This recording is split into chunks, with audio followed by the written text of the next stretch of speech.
Guys, update sa atong public gallery. So welcome back sa ato ang channel no. Karon na ako i-share sa inyo ha nga topic nga makatabang gayud labi na sa mga bag-o pa lang diri sa abroad.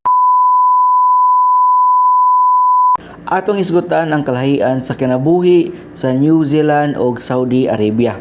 Labi na sa perspective sa mga OFW nga parihas nato. Kay daghan gayud ng utana unsa ba gayud ang difference asa mas lisod, asa mas okay. Una, sa culture palangdaan dako na kaayo og kalahian sa New Zealand, mas open sila. Relax sa kaayo ang environment ug mas free ang lang lifestyle. Sa New Zealand pwede kaayo ka makasuot og unsa imong ganahan ug mas casual ang pakigstorya sa mga tao. Ang Saudi Arabia naman mas conservative gayud. Naay mga rules nga kinahanglan sundon labi na sa mga pananamit ug behavior.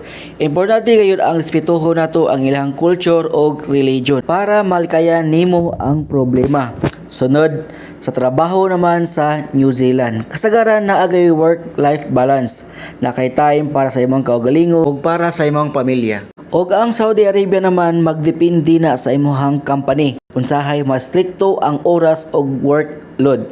Mao ang importante gayud nga mag-adjust ka dayon og mapakita ka og pasensya sa imong kaugalingon. Dahil nato sang hisgutan ang sweldo ug ang benepisyo. Aduna pud siya kalahian. Sa New Zealand taas og standard ang sweldo pero taas pod ang ilahang cost of living.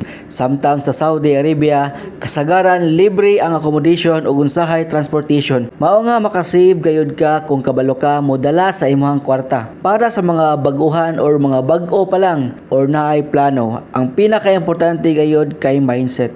Dili lalim ang mag-abroad bisan asa pa nga country na ay homesick, kapoy o unsahay stress, pero kinahanglan lig-on kaayo ka. Dapat kabalo ka mo adjust og mo respeto og magpadayon bisan lisod na. Kay kabalo ko tanan nato diri nga nag-abroad naa gayud tay rason nganong nangita ta og mas maayong kinabuhi. So mao to guys ang gamay nga comparison lang sa New Zealand ug Saudi Arabia based lang sa experience ug observation sa mga OFW. Kung bag-o pa ka diri sa abroad ayaw kahadlok. Normal ra gayud ang adjustment. Padayon lang kay tanan sakripisyo na ay bunga. Moto. Salamat sa iyong paglantaw. Ayaw kalimot sa pag-like, follow or subscribe. Unta nga kita sa gihapon ta sa ato ang sudod nga vlog. Amping kanunay. God bless. Bosh.